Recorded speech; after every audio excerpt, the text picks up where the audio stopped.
책의 장르도 다 다릅니다.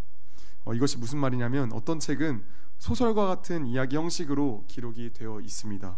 그런데 어느 책은 이야기 형식이 아니라 마치 교과서와 같이 정보를 전달하는 책으로 되어 있는 것도 있습니다. 또 어느 책은 시적인 표현들로 가득 찬 그런 책들도 있습니다. 또 어느 책들은 예언의 내용이 담겨 있는 책들도 있습니다. 성경은 이와 같이 여러 문학 양식으로 이루어진 책입니다. 소설과 같이 쭉 이야기 형식으로 진행되지가 않습니다. 오늘 우리가 읽은 히브리서라는 책은 편지라는 문학 양식을 띠고 있습니다. 여러분 혹시 태어나서 지금까지 한 번도 편지를 써보지 않은 사람이 혹시 있으십니까? 혹시 편지를 한 번도 안 써보신 분이 혹시 있으신가요? 다 써보셨을 겁니다. 다들 초등학교 때 선생님이 군인 아저씨에게 편지를 쓰라고 강요하신 바 있죠. 그쵸? 저만 혹시 그랬나요? 네. 당시 마음 가운데 우리는 감사한 마음은 사실 없었지만 그럼에도 선생님께서 쓰라고 하셨기 때문에 강압적으로 편지를 그때 다들 한 번쯤은 써보셨을 겁니다. 그렇죠? 그때 편지를 우리가 다들 써봐서 알겠지만 우리가 편지를 보통 쓰게 되면 편지 안에 꼭 기입하게 되는 세 가지의 내용이 있습니다. 어떤 내용이냐면은 첫 번째는 편지를 받는 사람, 그리고 맨 처음에 우리가 투 누구누구에 이렇게 처음 기록을 하죠. 그리고 중간에는 편지의 내용들이 들어가고, 그리고 마지막에는 이 편지를 누가 보냈느냐에 편지의 저자가 기록이 되어집니다. 다시 말해서 편지에는 편지를 받는 사람, 편지에 써서 보낼 내용, 편지를 보내는 사람, 이렇게 세 가지의 내용이 일반적으로 기록이 되어져 있습니다. 그런데 히브리서라는 이 편지를 살펴보시면 히브리서에는 일반적으로 들어가야 할 세 가지의 내용 중 두 가지의 내용이 들어가지 않습니다. 무엇이 들어가지 않냐면 첫 번째는 저자입니다. 저자가 기록되어 있지 않습니다. 그리고 두 번째는 편지를 받는 사람, 즉 수신자가 누구인지 정확히 기록이 되어 있지 않습니다. 성경에는 히브리서 말고도 여러 편지 형식으로 기록된 책들이 여러 존재합니다. 예를 들면 에베소서라는 책이 있죠. 에베소서는 말 그대로 에베소 교회에 보내는 편지입니다. 수신자가 나와 있습니다. 누군지 정확히 알 수 있습니다. 그리고 이 에베소서의 내용을 살펴보시면 저자가 바울이라는 사실을 우리는 알 수 있습니다. 왜냐하면 에베소서에는 이렇게 기록이 되어 있기 때문입니다. 하나님의 뜻으로 말미암아 그리스도의 예수의 사도된 바울은 편지하노니 라고 기록이 되어 있기 때문에 우리는 여러 편지 형식으로 기록된 이 성경책들을 보면은 저자도 알 수 있고 수신자들이 누구인지를 정확하게 알 수 있기 때문입니다. 이것 말고도 편지 양식의 책에는 저자와 그 수신자들이 누구인지가 분명하게 밝혀져 있습니다. 그런데 오늘 우리가 읽은 히브리서라는 이 책에는 저자도 나타나 있지 않고 수신자도 나타나 있지 않다는 겁니다. 저자가 누구인지 정확하게 알 수 없고요, 그 수신자가 누구인지도 정확하게 알 수 없다는 겁니다. 그런데 우리가 히브리서라는 이 책을 유심히 읽어보고 살펴보면 이 수신자가 적어도 어떠한 사람들이고, 그리고 어느 상황 가운데 처해져 있어서 이 사람들에게 히브리서 저자가 히브리서의 내용을 편지로 보냈구나 정도는 우리가 살펴볼 수 있습니다. 물론 에베소서와 같이 정확히 어느 지역에 보냈느냐 이런 거는 알 수는 없습니다. 그렇다면 이 히브리서를 받는 수신자들은 어떤 사람들이었을까요? 어떤 사람들? 먼저 이 수신자들은 유대교에서 기독교로 개종한 자들이었습니다. 유대교에서 기독교로 개종한 자들, 쉽게 이해되게 설명하자면 불교에서 기독교로 종교를 옮긴 겁니다. 개종한 겁니다. 종교를 옮긴 자들이 바로 히브리서의 수신자들이었습니다. 그렇다면 여러분, 수신자들이 기독교로 옮기기 전에 있던 그 유대교에 소속되어 있었는데 이 유대교라는 종교는 어떤 종교일까요? 먼저 유대교와 기독교는 매우 흡사하면서도 매우 다릅니다. 기독교에서는 누구를 믿습니까? 하나님을 믿고 무엇보다 그의 아들 예수 그리스도를 믿습니다. 유대교도 언뜻 비슷합니다. 유대교도 하나님을 믿습니다. 그런데 그들은 하나님의 아들이신 예수님은 믿지를 않습니다. 이것이 가장 큰 차이입니다. 기독교와 유대교의 가장 큰 차이입니다. 그렇다면 선생님들, 그렇게 유대교에서 예수 그리스도를 하나님의 아들이라 믿는다고 말하면 그는 유대교의 일원이 될 수 없습니다. 유대사회에서 유대교는 예수를 하나님이 보낸 선지자, 좋은 사람 이 정도로는 인정을 하지만 그가 하나님의 아들, 메시아라고는 인정을 하지 않기 때문입니다. 그들은 메시아라 인정하지 않습니다. 그런데 이 수신자들은, 히브리서의 수신자들은 유대교에서 기독교로 개종하면서 예수 그리스도가 하나님의 아들이심을 고백한 자들이었습니다. 이들이 히브리서의 수신자들이었어요. 유대교에서 기독교로 예수를 하나님의 아들이라 시인한 자들. 그렇다면 이제 이들이 히브리서의 수신자라는 것은 알겠습니다. 그렇다면 왜 히브리서 저자는 기독교로 개종한 유대인에게 왜 히브리서를 보냈던 걸까요? 왜 이런 편지의 내용을 보냈던 걸까요? 그것은 바로 예수를 믿었다는 그 이유 하나만으로, 유대교에서 기독교로 개종했다는 그 이유 하나만으로, 예수를 하나님의 아들이라 신했다는 그 이유 하나만으로 유대 사회에서 완전 핍박과 조롱과 멸시를 당했기 때문입니다. 그리고 심지어 예수를 믿는다는 그 이유 하나만으로 감옥에 갇히기도 했기 때문입니다. 제가 잘 아는 선교사님이 한 분 계십니다. 그 선교사님이 이슬람 사람들이 가득한 그 동네에서 선교를 하고 계시거든요. 그런데 그 동네가 어떤 동네냐면 예수를 믿는다는 그 이유 하나만으로 실제로 돌이 날라오는 그런 동네래요. 진짜 돌이 날라와요, 거기는. 물론 제가 경험한 건 아니고 그 선교사님이 그렇다고 이야기를 해주셨어요. 네.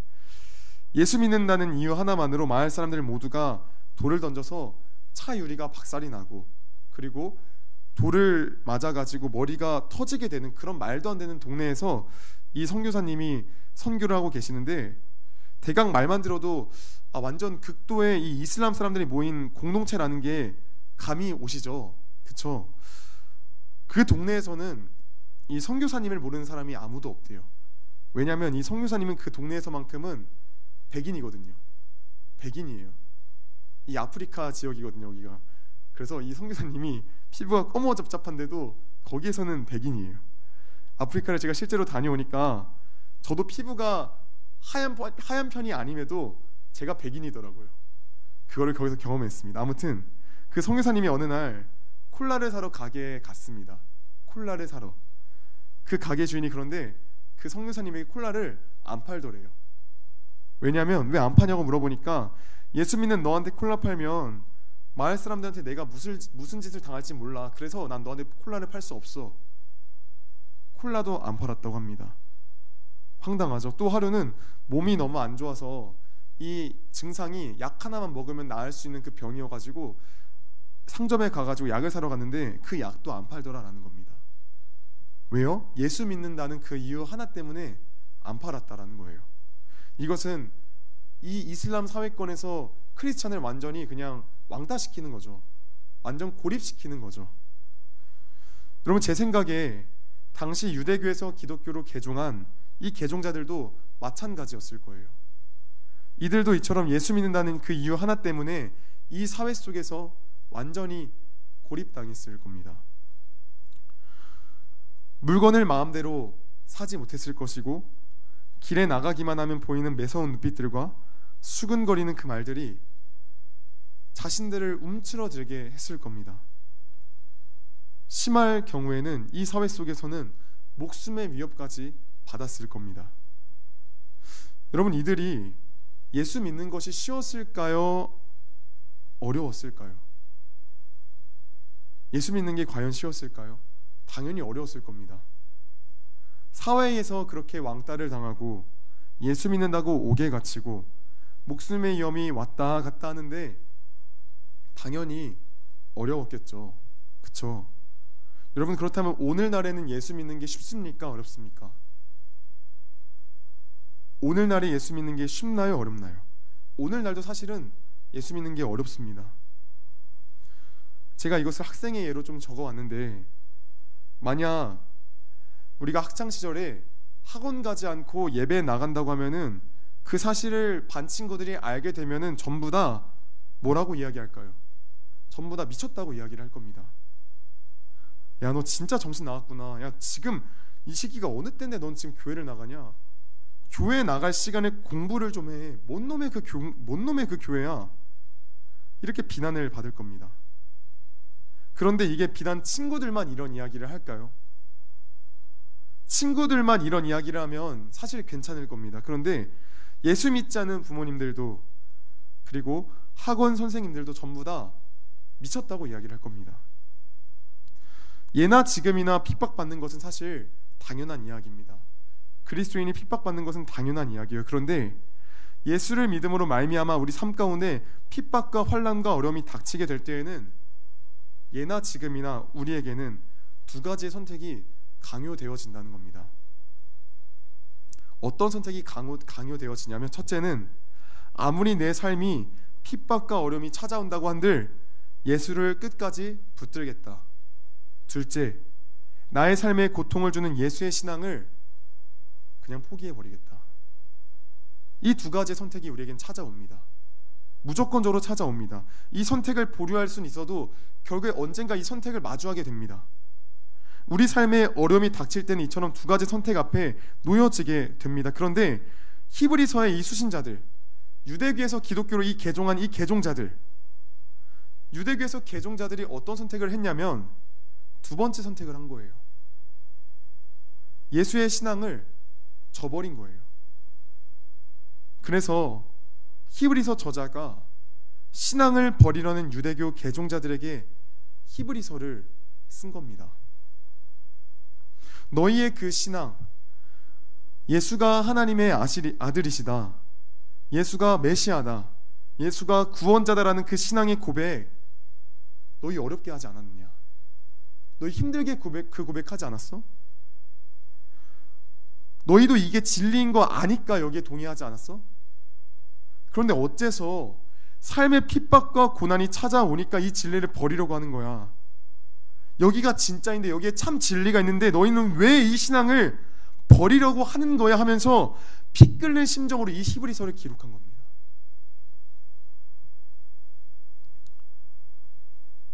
히브리서 저자가 얼마나 다급했으면, 얼마나 피 끓는 심정으로 이 히브리서를 기록했으면 히브리서는 인사말 같은 게 없습니다. 에베소서나 빌립보서나 이런 편지 형식의 그런 다른 말씀들을 보면은 그 도입부에는 무조건 인사말이 있습니다. 인사말이 있어요. 그런데 이 히브리서에는 인사말이 없어요. 왜요? 너무 급하니까요. 다급하니까요. 유대교로 돌아가려는 이들에게 긴급 처방을 지금 빠르게 해야 되거든요.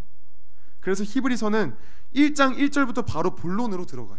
바로 문제에 대한 그런 긴급한 처방을 바로바로 시작을 해요. 선생님들, 그렇다면 이 긴급한 처방의 내용은 그렇다면 무엇일까요? 이 문제를 히브리서 저자는 어떻게 해결하려고 할까요? 히브리서 저자는 시작부터 누구를 증언하냐면 예수를 증언합니다. 이전에는 하나님께서 사람들에게 자신을 나타내실 때 선지자들을 통하여 말씀하셨는데, 이제는 하나님께서 그 아들 예수 그리스도를 통하여 자신을 나타내시는 계시의 절정을 보이셨고, 그 계시의 절정인 예수가 만유의 상속자며 그가 온 천지 만물을 지으셨고 온 천지 만물을 붙드시며 동시에 하나님과 동등하신 분이시고 죄를 정결케 하시고 지금은 하늘 보좌 우편에 앉아 계신 이가 바로 예수다라고 증언하고 있는 겁니다. 히브리서 저자는 긴급한 처방으로 예수 그리스도가 어떤 분이신지를 이야기하고 있는 겁니다. 사랑하는 선생님들께서 이 편지의 수신자였다면 어떠셨을 것 같나요? 우리가 문득 이 말씀을 들으면은 제가 이렇게 돌려서 이야기해 보겠습니다. 여러분, 우리 삶에 핍박과 고난이 찾아왔을 때 예수가 답입니다 하면 여러분 어떻죠? 아멘 하실 겁니다. 그쵸? 그런데 이때는 뭔가 도전이 돼요. 뭔가 막 도전이 되고, 그치 삶의 핍박과 어떤 어려움이 찾아왔을 때 그치 예수가 답이지, 그치 다시 일어나야지. 지금은 피 끓일 수 있어요. 그런데 예배당 문을 당장 나가고 나면은 뭐였지? 뭔가 있던 것 같은데 뭐였지? 이게 참 애매해져요. 최근에 어떤 한 책의 도입부를 읽어봤습니다. 그 필립 얀시라는 어떤 목사님이 계시는데 굉장히 이 목사님들 세계에서 BTS 같은 분이시죠. 굉장히 유명한 분이신데 내 안에 하나님이 없다라는 그 책의 도입부에서는 이렇게 써져 있더라고요. 참 많은 성도들이 참 많은 그리스도인이 그 말씀을 자신의 삶 가운데 적용하지 못하고 있다라고 이야기를 하더라고요. 사랑하는 선생님들, 히브리서 1장 1절부터 4절까지 히브리서 저자는 고난받는 그 수신자들에게 해답이라고 내놓은 거예요 지금. 그러면 이 1절부터 4절까지의 그 말씀이 언뜻 대충 보기에는 위로처럼 보이는데 이게 왜 위로처럼 여겨지는 걸까요? 사실 잘 생각해보면 이건 납득이 안 되는 이야기입니다. 이 수신자들은요, 예수 믿는다는 그 이유로 핍박과 환난 때문에 힘들어서 죽겠어요 지금. 예수 믿는다는 것 때문에 친구들로부터 외면도 당했고 가족들에게로부터 버림도 받았고, 예수 믿는다는 이유 때문에 감옥에 갈 형편이에요. 우리로 대입해 볼까요? 예수 믿는다는 것 때문에 하루하루가 사실 쉽지 않아요. 화를 내고 싶어도 화를 못 내고요, 절제해야 되고요, 예수 믿는다는 그 이유 하나 때문에 참고 살아야 되고, 정말 그 만물의 찌꺼기 같이 돼야 되는, 그 자리로 나아가야 되는 그 아픔이 우리에게 있어요. 그 괴로움이 있어요. 그런데 히브리서 저자는 이런 어려움을 겪고 있는 그 성도들에게, 여러분, 예수님은 이런 분이세요. 예수님은 천사보다도 높으시고 온 천지 만물을 지으셨으며 온 천지 만물을 지금도 운행하시는 분이십니다. 그분이 하나님의 아들이세요 하며 위로하는 거예요. 선생님들, 이게 위로가 되시나요? 위로라면 적어도 여러분, 예수 믿느라 많이 힘드시죠? 오늘 하루 많이 어려우셨죠? 예수 믿느라 생활이 참 많이 어려우셨죠? 괜찮아요. 몇 년 후에는 여러분이 이런 고난에서 벗어날 거고, 몇 년 후에는 여러분을 핍박하는 그 모든 사람들이 전부 다 여러분에게 무릎 꿇을 거예요. 그러니 조금만 더 참으세요. 이런 게 위로 아닐까요? 이런 게 히브리서 1장 1절부터 4절까지 나와야 좀 그 수신자들한테 좀 위로가 되지 않을까요? 그치, 좀 이런 보상이 있어야 내가 참지, 이런 게 좀 위로가 되지 않을까요? 어떻게 히브리서 1장 1절부터 4절까지의 내용이 위로의 말씀이 됩니까? 그런데 예수를 믿는 그리스도인에게 이게 위로입니다. 이게 위로가 맞습니다. 심지어 이 사실을 깊이 묵상하면 위로가 됩니다. 어떻게 위로가 되는지 아십니까? 당시 유대인 개종자들이 왜 핍박을 받았던 거죠? 왜 옥에 갇혔던 거죠? 이유는 간단합니다. 예수를 믿기 때문입니다.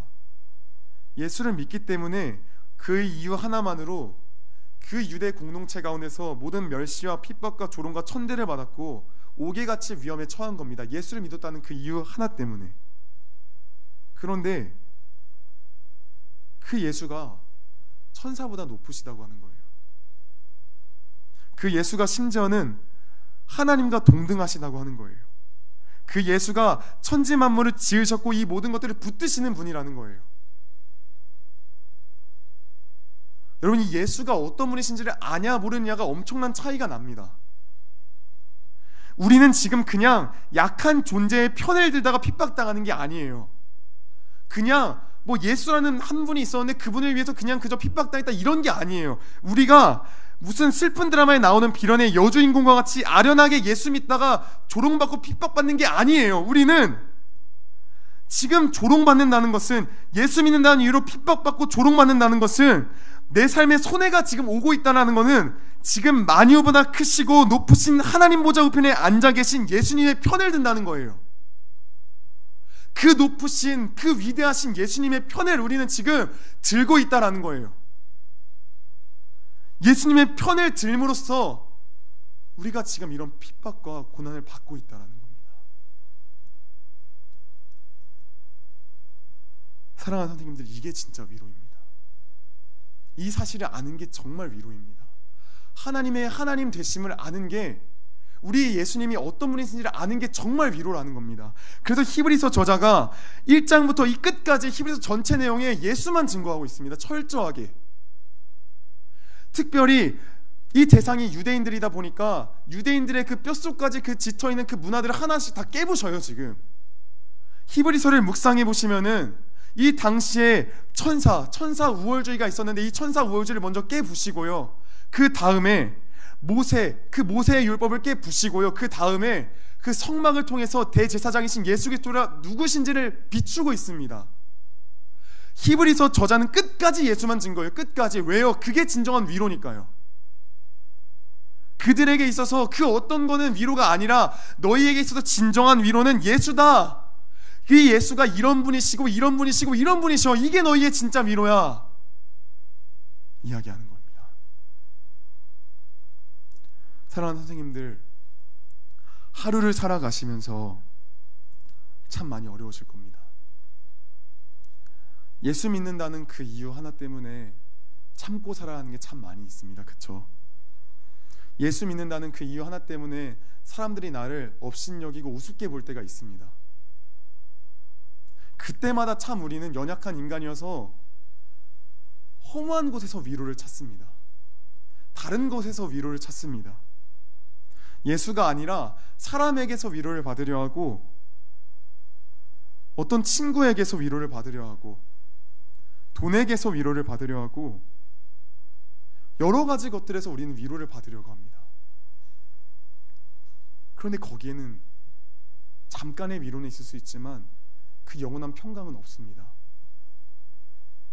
우리의 진짜 위로는 하나님 되심, 거기에 우리의 진정한 위로가 있는 겁니다. 물론 이게 위로가 안 될 수 있습니다. 저도 사실은 참 마음이 어려울 때 이걸 묵상하는데도 이게 어떻게 위로가 돼? 하나님, 제 문제는요, 제 앞에 놓여진 그 문제는요 이따시만 한데 이게 해결되는 게 저의 위로인데 어떻게 그 하나님 되심을 바라보는 게 어떻게 저한테 위로입니까? 하면서 따질 때도 참 많이 있습니다. 그런데 그럼에도 불구하고 이것이 위로인 것은 그분이 우리의 아버지시기 때문에 이게 위로라는 겁니다. 그분이 만약에 우리의 아버지가 아니면 이게 감이 안 오겠죠. 왜냐하면 그 아버지랑 나랑 하나님이시고 난 여기인데 자녀 관계가 아니면 무슨 연관이 있습니까 이게. 그런데 예수님께서 십자가에 못 박으셔서 그 무너진 담을 허무시고 우리가 그 예수님과 연합하여져서 그분을 우리가 아버지라 부를 수 있기 때문에 이게 진짜 위로가 되는 겁니다. 최근에 제가 이 하나님 아버지와 자녀의 관계를 다시금 생각해 볼 때가 한번 있었습니다. 제가 평소에 저희 아빠를, 저희 가족, 이제 가족 구성원의 아빠를 아버지라 부르진 않잖아요. 그렇죠? 아빠라 부르는데 맨날 교회에서 이제 하나님 아버지 하니까 뭔가 너무 이게 홍길동 같은 거예요. 너무 이게 서자가 된 느낌인 거예요. 그래서 어느 날 기도하다가 아빠 이게 맞습니까? 하니까 갑자기 막 너무 친근한 거예요. 하나님 아버지. 그분이 우리의 아버지십니다. 만물을 지으시고 만물을 보존하시고 천사보다도 높으시고 죄를 정결케 하시는 그 아름다우신 분이 우리의 아빠예요. 우리의 아버지예요. 우리 제가 초등학교 때 친구들이랑 맨날 했던 이야기가 뭐냐면 아빠 자랑이었어요. 맨날 이 아빠 가지고 싸웠어요. 어떤 거냐면은 야 네가 그렇게 세? 야 우리 아빠 무지개띠야 막 이러면서 태권도에 무지개띠, 우리 아빠 검은띠야. 사실 우리 아버지는 태권도를 다닌 적이 없는데도 우리 아빠 검은띠야. 그럼 또 상대 야 우리 아빠 합기도 막 9단이야 이런, 우리 아빠 합기도 10단이야 막 이러면서 맨날 유치하게 싸웠습니다. 아빠 자랑을 하는 이유가 있잖아요. 나는 가지지 못해도 그 아버지에게 다 있으니까 우리가 아빠 자랑을 했던 거잖아요. 그렇죠? 그분이 우리의 아버지세요. 우리가 지금 어떤 원수들에게서 핍박받고 조롱받고 있다고 한다 한들 그거 모두 다 하나님께서 갚으세요. 제가 고등학교 3학년 때 제가 예수 믿는다고 저를 핍박하고 조롱하던 한 친구가 있었습니다. 그 친구가 너무 미웠습니다. 맨날 예수 믿는다고 맨날 뭐라 해요. 맨날 맨날 장난이라고는 하는데 저는 그게 장난이 아니었어요. 저는 그게 너무 싫었어요. 예수 믿는 핍박하는 게. 그래서 저는 처음엔 하나님한테 이렇게 얘기해요. 하나님 제발 제 대학교 다 떨어지게 해주세요. 진짜 되게 공부 잘했거든요. 제 다 떨어지게 해주세요 하나님. 그런데 수능 날 그 친구가 진짜로 수능을 다 망해버린 거예요. 그래서 속으로 주님 이렇게 응답하시나요? 했는데 갑자기 이게 웬걸 100대 1의 경쟁률의 그 논술 시험을 걔가 합격해서 한양대를 붙은 거예요. 하나님 이게 무슨 말입니까? 했거든요. 그 친구는 여전히 지금도 잘 살고 있거든요. 그래서 제가 나중에 기도가 바뀌었는데 어떻게 기도 바뀌었냐면 하나님 저한테 최고의 복수는 아무래도 저 친구가 예수 믿는 것밖에 없는 것 같습니다. 저 친구 예수 믿어 그동안 예수를 핍박했던 게 얼마나 큰 죄인지 알겠죠. 그래서 저는 기다리고 있습니다. 그 친구 여전히 잘 살고 있고요. 여전히 떵떵거리면서 살고 있고요. 그런데 그 친구가 예수 믿는 그 순간을 저는 지금 기다리고 있습니다. 하나님께서 갚아주실 겁니다. 우리 삶 가운데 하나님께서 하나님을 대적하는 자들을 향한 하나님의 그 진노를 우리는 무수히 많이 보았을 겁니다. 하나님을 대적하는 자들을 하나님께서 갚으실 겁니다. 어떻게든 갚으실 겁니다. 스데반의 그 아픔을 공감하셨던 그 하나님께서 예수님께서 다 갚으실 겁니다. 허무한 것들에서 우리의 진정한 위로를 찾지 아니하기를 바랍니다. 우리의 진정한 위로는 우리의 진정한 아버지 되신 그 하나님께 있습니다. 그 하나님께 달려가야 됩니다. 이것이 왜 우리에게 위로가 된다 참 의문이 들 때가 있을 겁니다. 그러나 그때 기도하시길 바랍니다. 하나님의 하나님 되심을 내 삶 가운데 누리게 해주시고 경험하게 해주세요. 경험하게 해주세요. 이것이 도대체 어떻게 삶 가운데 나타나는지 모르겠지만 이것이 위로라고 하니까 주님 이 위로를 삶에서 경험하게 해주세요. 그러면서 우리는 하루하루 성령의 능력이 얼마나 큰지를 경험하게 되고 그분의 크심을 경험하게 되고 날마다 인격적으로 그 하나님을 알아가면서 예수를 아는 지식이 더욱더 커져갈 줄로 믿습니다.